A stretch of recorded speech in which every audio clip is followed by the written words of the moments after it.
इनेलो supremo Om Prakash Chautala को CBI court द्वारा 10 साल की सजा सुनाए जाने के बाद इनेलो खेमा प्रतिदिन कहीं न कहीं कांग्रेस और सीबीआई के खिलाफ आरोपों की आग उगलती नजर आ रही है। इसी कड़ी में कुरुक्षेत्र इनेलो प्रदेश अध्यक्ष अशोक अरोड़ा के घर पर हुए एक प्रेस कॉन्फ्रेंस के दौरान इनेलो सुप्रीमो ओम प्रकाश चौटाला के विधायक पुत्र अभय चौटाला ने कहा कि सीबीआई द्वारा लगाए गए तमाम आरोप बेबुनियाद हैं। जेबीटी भर्ती में ना तो चौटाला परिवार का कोई रिश्तेदार शामिल है और न ही गांव पड़ोस का कोई युवक जेबीटी टीचर में लगा है। जो सीबीआई का काम है,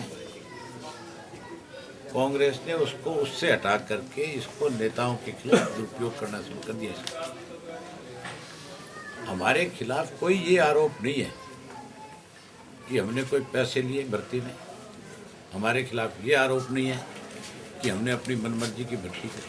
रिश्तेदार आपको मजे की बात बताता हूँ कि हमारा ना तो कोई एक इस भर्ती में एक रिश्तेदार है, दूर का भी रिश्तेदार नहीं। नंबर 2, चौटाला साहब की जो कॉन्स्टिट्यूंसी है उसके तो मेरे ख्याल आदमी 2 या 3 बड़ी मुश्किल से होंगे।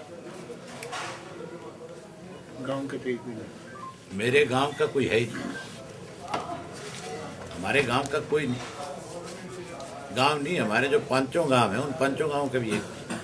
सीबीआई को कांग्रेस बचाव ब्यूरो करार देते हुए उन्होंने कहा कि सीबीआई कांग्रेस के हाथों की कठपुतली है।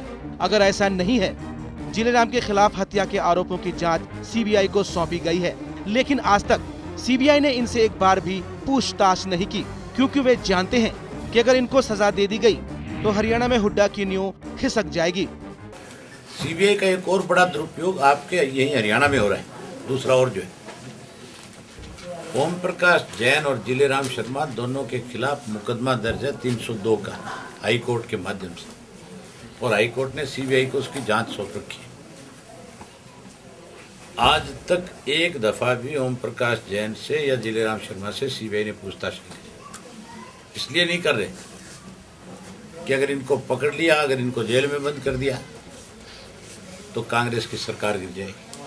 वहीं 1984 दंगों के दोषी सज्जन कुमार और जगदीश टाइटलर का हवाला देते हुए चौटाला ने कहा कि इन लोगों के नेतृत्व में कत्लेआम हुआ था, लेकिन आज तक इनमें से किसी को सलाखों के पीछे नहीं डाला गया। यहाँ तक कि कांग्रेस ने इन्हें सांसद और मंत्री पद देने तक का काम किया। और सारा देश जानता है कि ये दोनों लोग उसके दोषी हैं। और भी लोग उसमें दोषी थे, लेकिन ये दोनों सरगना थे। HKL भगत एक तीसरा आदमी और था, उसकी तो चलो वो तो परमात्मा को प्यारा हो गया, लेकिन ये तो दो तो जिंदा हैं। इन लोगों को 84 के दंगों के बाद मेंबर पार्लियामेंट की टिकट भी कांग्रेस देती रही, और उसके बाद इनको मंत्री तक के पद भी दिए गए।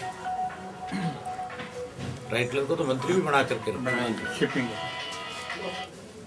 इसके अलावा भी चौटाला ने कई ऐसे मामलों का जिक्र किया जिसमें उन्होंने सीबीआई को गलत ठहराया। गौरतलब है कि जिस तरह सीबीआई और कांग्रेस पर आरोप लगते आ रहे हैं, इससे सीबीआई कहीं न कहीं सवालों के घेरे में जरूर नजर आ रही है। जनता के लिए कुरुक्षेत्र से मेघराज मित्तल की रिपोर्ट।